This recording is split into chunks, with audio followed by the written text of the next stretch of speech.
Hi everyone, my name is Ben Driehuis, and here I'm doing a talk about how to avoid common mistakes in Unreal Blueprint.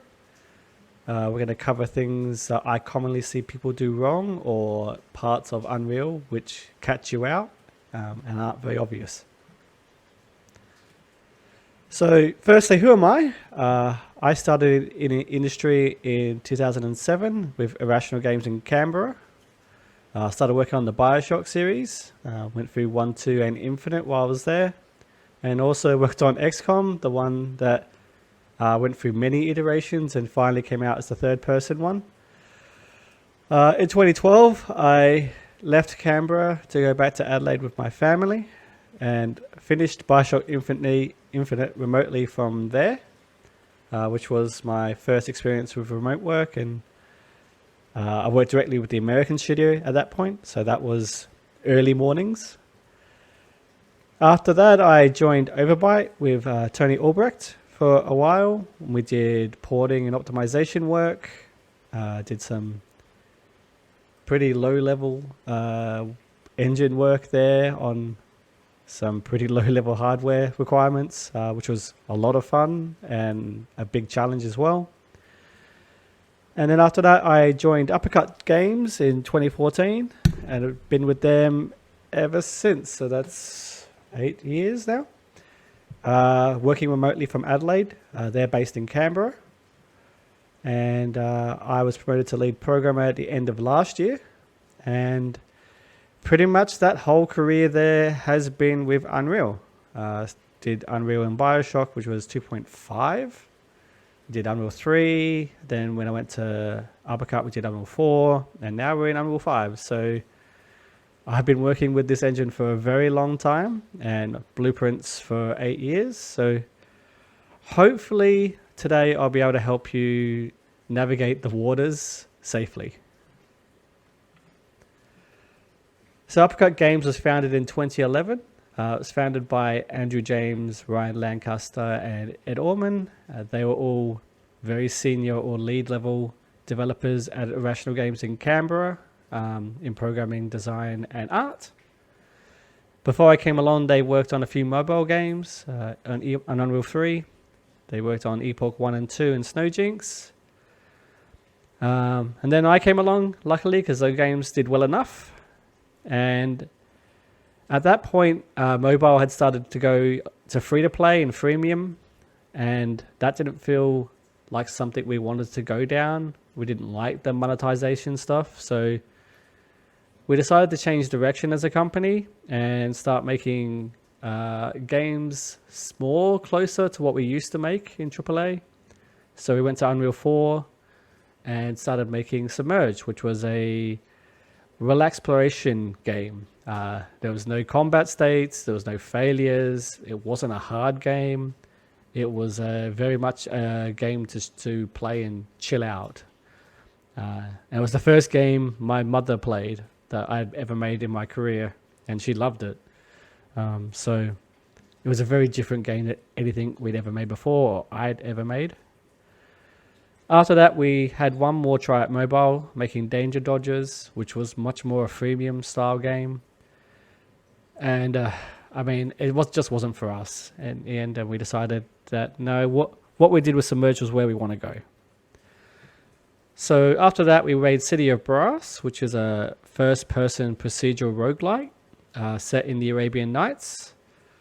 We tried early access with that title and procedural generation to see if we could pull that off in first person. And I'm still pretty proud of what we came up with, even if it wasn't commercially really successful. And we learned a lot from that project.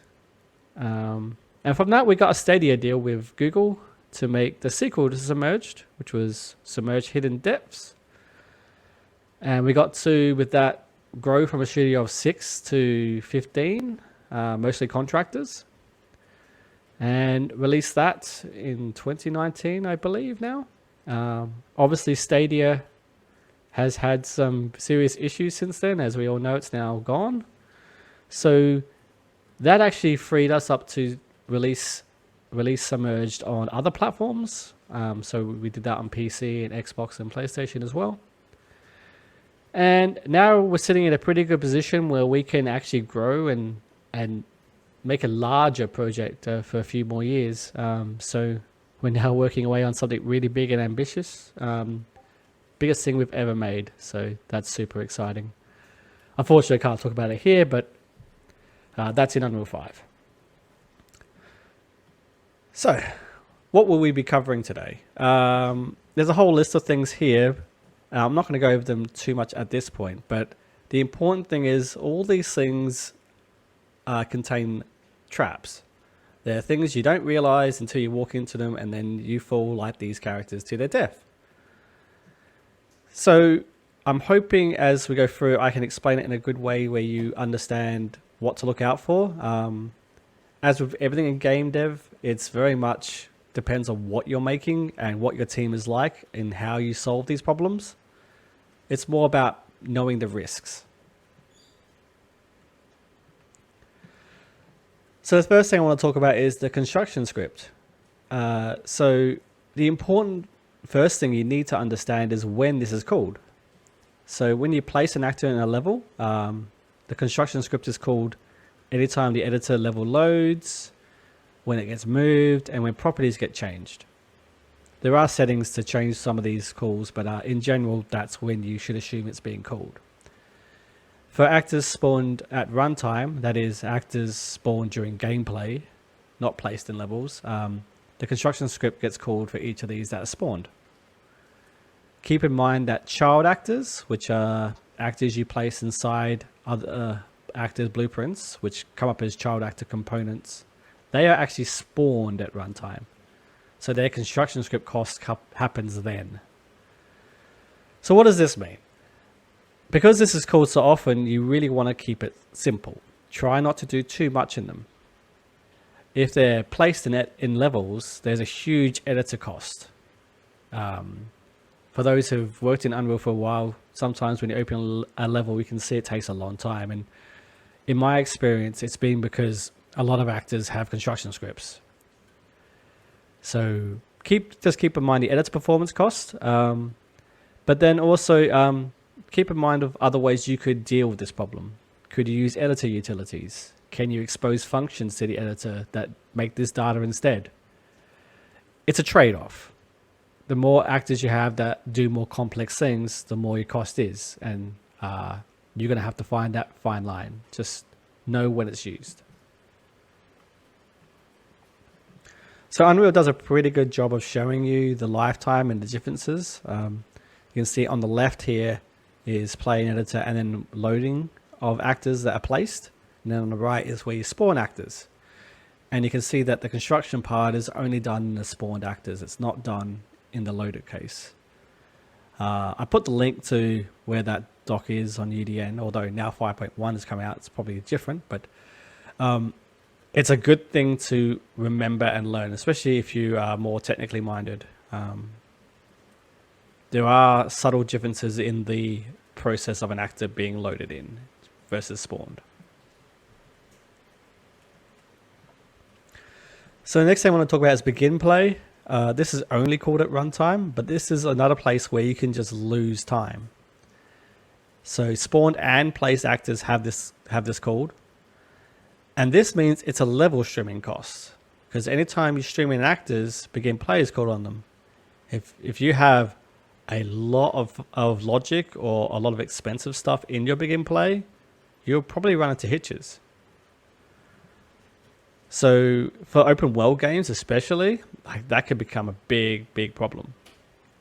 So for actors you're placing, could you instead use editor utilities or construction script? Or if you have a programming team, they can do some post-edit change calls and update data based on what you change. Just try and find ways to do it not in begin play.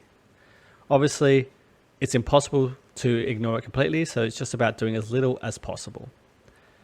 The other thing to be careful of is you're not relying on other actors, because if you set up some data in begin play on one actor, you can't assume in the second actor that that's been done. So don't get caught in that trap, which I've seen catch out people. Just because it happened once in one order one time doesn't mean it will stay that way. So tick is something you've probably heard a lot about if you've done work in Unreal Energy and Unreal and listened to talks like this before. So I'm only going to go over it briefly. But all actors and components can tick, and it quickly gets out of hand. Don't forget things like skeletal mesh components, they tick. It's how a lot of the animation data gets sent through. Audio components tick, particle components, all those things are ticking and doing work. And whilst you might not want to turn them off, they are part of the cost. So the first question is, does it really need to tick? And you should always ask yourself that if you're ever putting anything in tick. If it's temporary, like, hey, I started running, so now I need to update something, don't use tick, use a timer. That's what they're designed to do. They're temporary and go away. If you're just polling variables, maybe you should be listening for the events that make those variables change, or using delegates. In general, event-based blueprint scripting is better. Other things you can do, you can change the tick interval. So this controls how often the tick function gets called. So you can set it to 0.1 of a second. So it happens 10 times a second. Sometimes that's good. Sometimes your logic doesn't need to run as often. But if it needs to be responsive to the player's input or like real-time stuff, then that can be a bad thing. But a trick I like to do is to change the tick interval for things which are really far away. Doesn't matter if the animation update is a little bit more slower, or the AI logic happens less often, or all those things when they're far away. And then when they're close, they can go to normal ticking.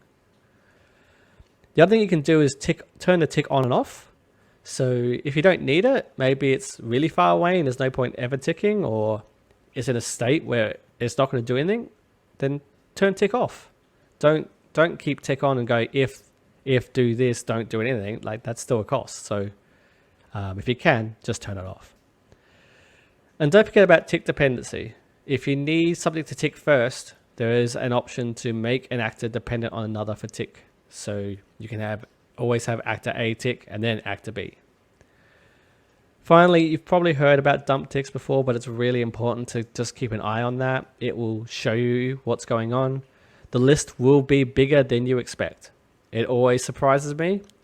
Just also don't forget that it shows you actors that can tick which are not ticking. They'll say that tick is disabled. So don't just look at the list and go, oh, all this is ticking. Just read it carefully. So some general performance and loop stuff now. Now, I don't know if this is going to be controversial, but it's based on my experiences. So pure C++ is faster than Blueprint. And that's just always been true. Every time I see a performance bottleneck, if I make it into C++, it's faster. It might not be much faster in some cases, but it is faster. And the cost in Blueprint is purely in running the Blueprint flow. It's finding the C++ functions and variables and converting to and from Blueprint space. So if you are a C++ programmer working with engine source, you've probably looked at some point, either accidentally when you break point or diving deep into stepping through the code, what happens when it calls events and functions from Blueprint. It's not a free function. It does cost. And this is more just a guideline in any way. It's not like don't ever do it. It's just, you just need to know it exists.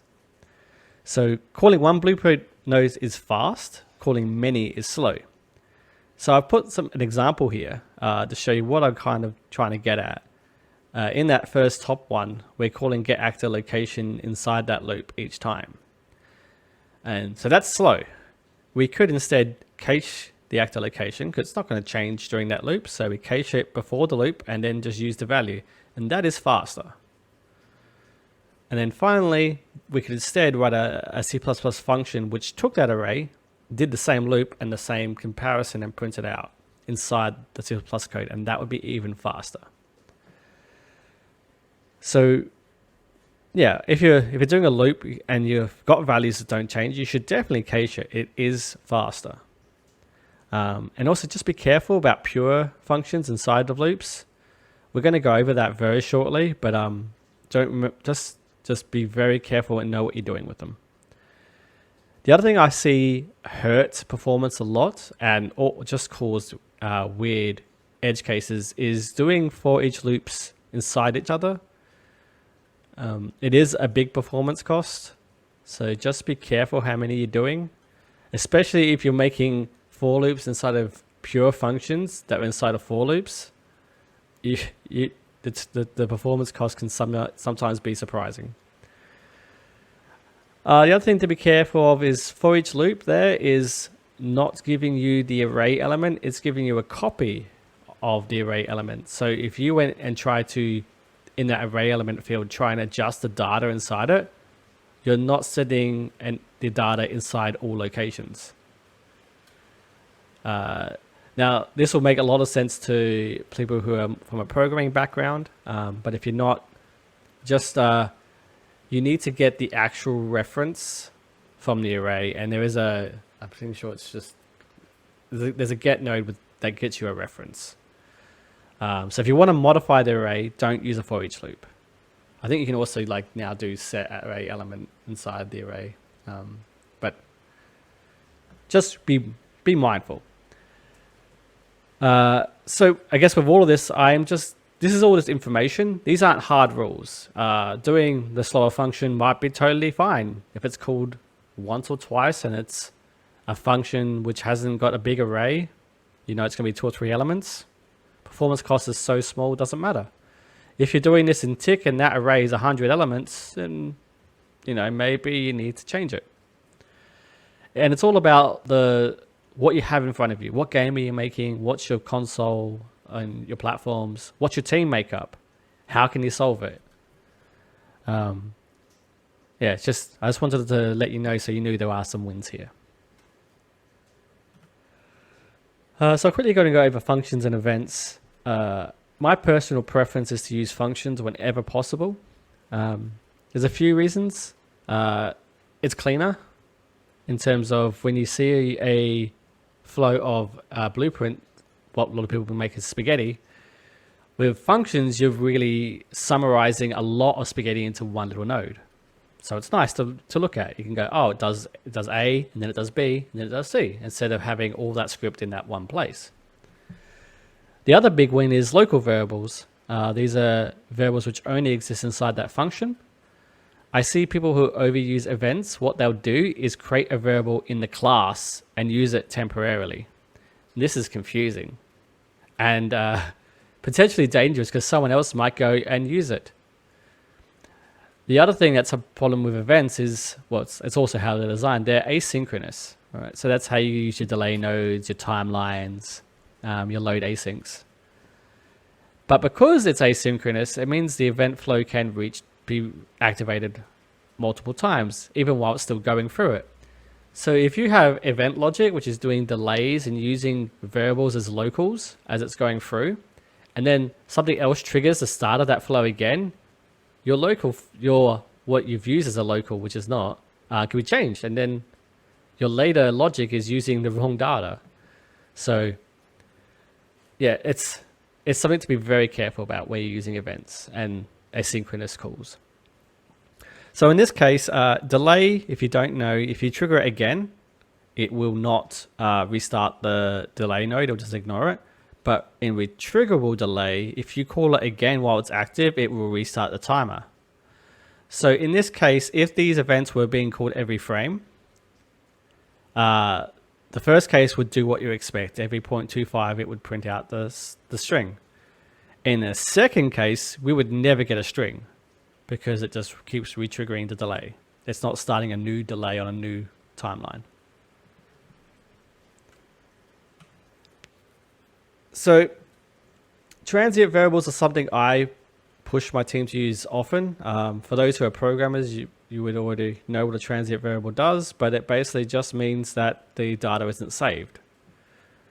By default, everything is saved, which is good usually, but we do sometimes edit things. Maybe there's stuff in construction script or editor tools or callable functions which are setting temporary data to calculate other things, or they're being worked out based on the changes to other things which will run at runtime as well. And we don't actually want to save that data. Maybe references to objects we don't want to save. So if you know your variable isn't supposed to be like data set and it's only supposed to be there for runtime, make it transient. It will help exclude areas where things are accidentally saved into your object. And I've seen that catch people out just because they wrote a test script to do something and suddenly a reference to something is saved and they didn't expect that to happen. So transient is your friend there. Now, this is probably my top 3 errors I see people do, is not calling parent functions. And the reason it's dangerous is, I mean, we all know, hopefully, about how the flow of logic goes in Blueprint, where you have your parent classes and your child classes, and you can override the parent class's logic. So what happens when you don't call the parent function is the logic in there doesn't get run, and sometimes that is what you want to do.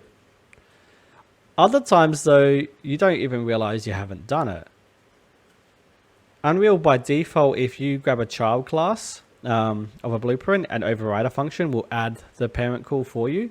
But it won't do this in lots of cases. Like if you make a class that doesn't come from a parent, it comes from a C++ class instead, it won't do it. Or there are some other cases too. And what happens is, as you develop a game, you go, oh, this class actually needs to come off, be a parent now to this other class, or you might rebase a class. And the call to the parent function was never added, it's gone. And then you put logic in that parent function and suddenly it's not doing it. And you got bugs because all this setup data isn't being set, or this logic isn't being run.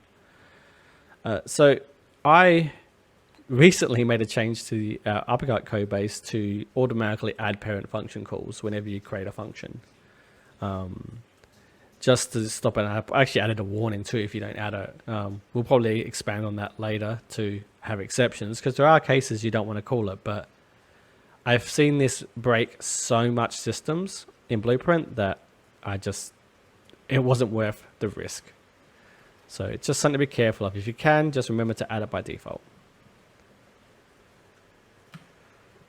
Now, this is probably the number 1 reason I find bugs in Blueprint code is pure functions. And I see a lot of talks and people mention pure functions, and it's usually in the context of keeping Blueprint script looking nice. It's aesthetics. And I think it's important to understand it's not just for aesthetics. It's actually got performance and logic implications. So what is the difference between a pure and a non-pure node?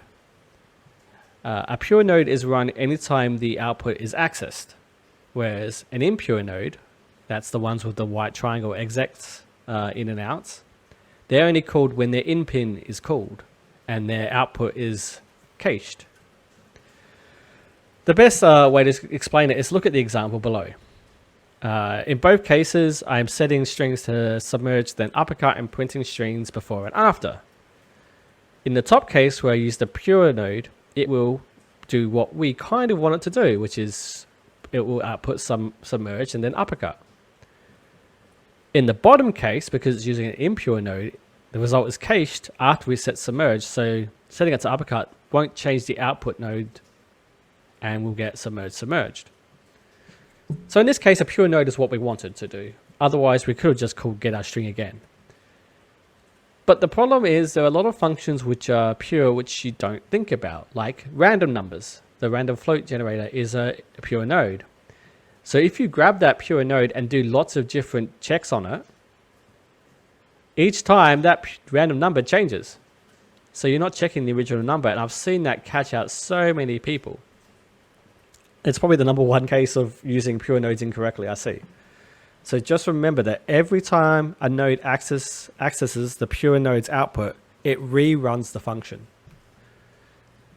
And as I said, sometimes that's a benefit. Like if you get ectolocation is pure, so if you move it and then in a loop and then call it again, it's going to be the new value, which might be what you want. Just important to understand how it works. So casts. Now, it's something we all use in Blueprint. We get an actor, we cast it to a class. The important thing to realize is when you cast, you're bringing in that whole class. What does that mean? Anything that class references, assets, components, all those classes it references, all the classes and assets that class references, they all get dragged into your object for when it's loaded. So usually for native classes, this is not a problem. They don't typically reference much content in native code. But for Blueprint classes, you're bringing every asset that is set in there, every texture, mesh, animation, audio, whatever it references, you're bringing it in. So what does that mean? Let's say you have your player character and it casts every enemy type in your game because it's doing some logic there. When you load that player character blueprint in the editor, all those enemies have to load too. And that can really blow out your editor load times. Worse still, it'll be brought in during the gameplay as well. So if your enemies are only in certain levels, all the data will be loaded still because it's cast in your player character. So you could try and use weak and soft pointers instead. That's not always applicable because maybe you're relying on an overlap event or some other damage event. And like you need to know what it is. So there are alternatives. One of the big suggestions, which I'm about to talk about, is abstract classes in Blueprints. But you could use tags. There's a system called gameplay tags we're going to talk about too soon. So, an abstract class. So in game dev, we make prototype things. We might make this cool system. We made a blueprint. It's got all this logic. It's got all these effects. It's looking great. And we're like, okay, let's make variants. Let's make a blue, red, and green one. Let's make a box one and a sphere one. So what do? Do you make child blueprints to the first one? Well, it could work, but that parent isn't a parent, it's a sibling. And when you make changes to your first one, which might be a box, you might not want to change the sphere one. You don't want to add a box collision to your sphere, might not make sense. So you just end up having to fix all your children blueprints when you change the parent, which is not great. So do you just duplicate the original? I've seen this done lots too. People just grab the first one, make copies and change the values in them, what they want. And then a couple of weeks later, they change the original and like, oh, now I have to change every duplicate. And that takes forever. So that introduces Bug City, and I would never do that. It's not worth the pain. What you should do is create an abstract parent blueprint. In a blueprint, you can change their class settings and you can tick a flag that says it's abstract. And what that means is it can't be spawned or placed in levels, which is good because what we're going to create is a template. We don't want people to use this in gameplay. It's just going to define the rules and the common features for all our blueprints that we're using of this type. So you can do logic in there, you can put components, you can put variables. Just don't reference any assets directly, just leave the gaps for them to be filled in later. And you can then use these in casts and you'll get all the common functionality you want and go, oh yeah, this is a collision box. Or what's a better example? This is an explosive barrel. Don't know what type of explosive barrel it is, but you know it's an explosive barrel and you don't have to bring in the mesh and the sound and the effects. Alright, so collision settings are something I see people get wrong as well. My recommendation is to always use a collision preset. These are what the profile in the picture there is about, where you can set for each channel what the response is to the trace and object types and what object type it is itself. If you make a new collision channel later on, which you probably will do as you go through and make a game, you can easily set up the values for every object of that profile by editing the profile. And all the same objects can use the same settings. You change it one place. It's nice. But you can go and grab this and make the profile use custom. The problem is when you do that, you've lost the ability to set things from anywhere but that primitive component. If you want to change anything, you have to go to that primitive component and change it. If you add collision channels in the future, they'll be set to the default response. And that means the default response that the collision channel itself says, not what the profile says. And that isn't always what you want. I've seen so many bugs because of that. And when people have made one object custom in our level, we added a new channel with all the profiles done, and we're like, why is this one object not working? Someone changed it to custom. The other thing that's weird is custom collision doesn't handle reverting very well.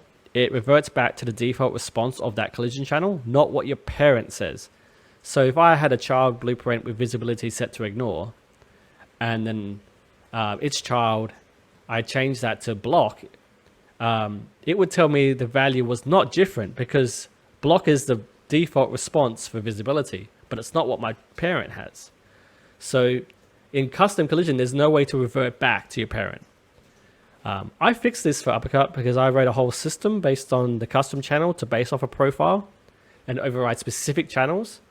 I only just did this, but we'll see how it goes because there are exceptions. There are cases you want to do custom, and I wanted to make a way which didn't break everything in the future for us. All right, so gameplay tags is a cool little feature that Epic have done, which has changed the way I design my code and work with content. You'll probably notice that actors have a tag field. These are just F names. But if you spell them wrong or type the wrong thing in, you don't know what the list is, it's very prone to error.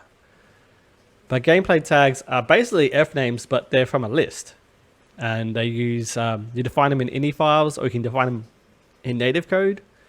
And they use a hierarchy naming system. So you can see at the bottom there's a system messages dots. So I can go, hey, is this gameplay tag a system message? And it'll tell me if it is. Or is this system message display? And only the first one would say yes. So you can check at each dot point if it's part of that, which is really powerful. So it's a tag system design and programming can use because we can both define the different ones. So if I need in code to go, hey, this is an actor block, I can define it and then check it up easily, like defining an F name. So you can also filter by parent using metadata in C++. So on variables and functions, I can go, hey, the gameplay tag for this variable has to be a system message, and it would only let me fill in the below.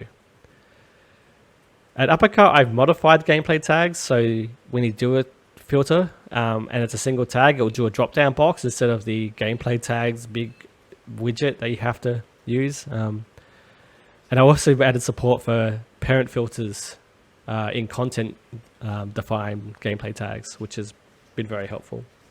But I definitely recommend checking out gameplay tags. So the next part of this presentation is the localization. It's something a lot of people leave till too late and it catches them out. It's something I like to try and sort early on. So the first thing you should always do is use text variables in your blueprints and your code. Never use strings. If the text fields are localized, and if you use a string, you'll forget. You'll miss one or two, and you'll be in a mad panic to fix them at the end. So always use them. If you're putting placeholder or debug text in there, which we always do, maybe there's debug features as well in menus, untick the localize box there. And that way all the automated commandlets and stuff won't pick up that for localization. Otherwise, you have to scroll through all your exported localization text that you give to localizers and remove them manually. So if you just do that at the start, you will save yourself some pain or some money in case you accidentally localize your debug text. At Uppercut, we use string tables for all our text, and this lets you reuse key phrases and contexts of words. So you can, even for the same word, you can give different contexts. So if you want a yes because it's an affirmative action, or a yes because it's an option setting, and you know in some languages they might be different, you got that context there. It also means you won't pay for localization for the same word, for the same context, if they're used in multiple places. And it gives you a one-stop shop for all your string tables. And they can be exported to CSV and back again, which some people find that easier to work with than Unreal. So I definitely recommend using them. We use it for all localization. You can test your localization in UMG, so don't forget to do that. We'll go to UMG in a second, but it's very important to test it. And the final thing is you can format text and build sentences. You can use numbered or named arguments. And I prefer named arguments just because you can then use localization to change the format. So if you have an action type and then an object verb, in some languages you might need to flip that. If you're using named arguments in localized text, they can just change their positions and they would change. So that's a very powerful thing to do. So I would default to named arguments always.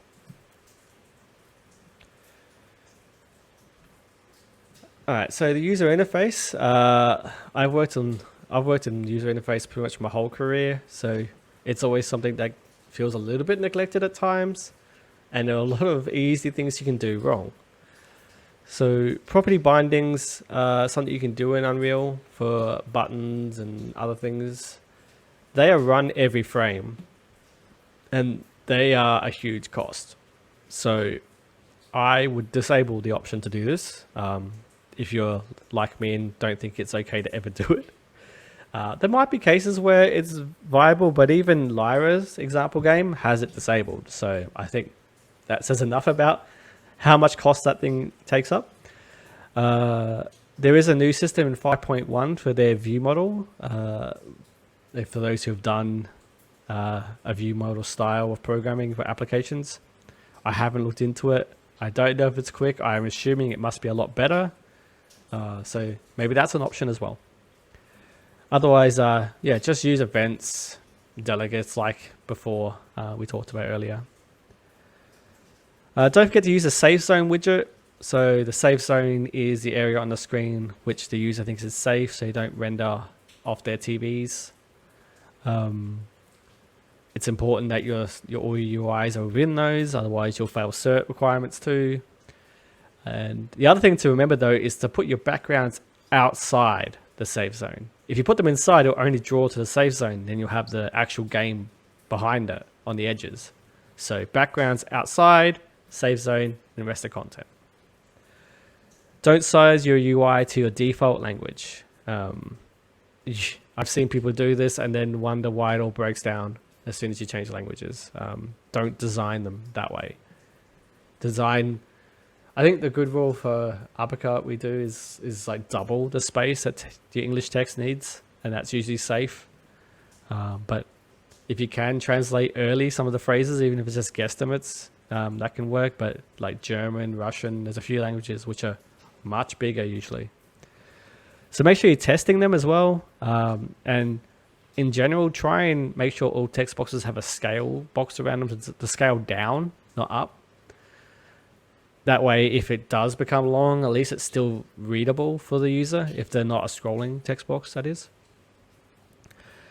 So when you're sizing elements, don't put raw sizes in there, like 531.5 here and 23.6 here, and just like drag them all out to what looks good. You will have issues as soon as you change res or language or ratio for your screen resolution. So use panel widgets, size boxes, and alignment to line up things together. It is a little bit harder, but it will save you pain. And make sure you're always testing the different resolutions. So especially if you're a mobile game or a multi-platform game, make sure you're testing all those different permutations. UMG is quite good for letting you test at some point a lot of what that looks like, so make use of it. And finally, there's invalidation boxes. This is a big optimization tool. It can catch you out if you use them wrong, but it will stop ticks and paints happening for widgets when they're not being updated. So if you have elements which don't ever change, then you should wrap them in a validation box. There's lots of talks on this sort of thing though, but I just wanted to bring it up as something you should be aware of, and that will save you time. All right, so in summary, I think the key thing about blueprints is most of the same rules apply to C++ as they do to blueprints. It's it's a visual programming language. It's not that far removed, even if it's a lot less. It's a lot lower barrier to entry. You still need to use the tools correctly, the keywords correctly. You need to understand what it's trying to do. You need to use events as often as possible. Don't do things just in polling. Basically, do as little as possible all the time is what you should be trying to do.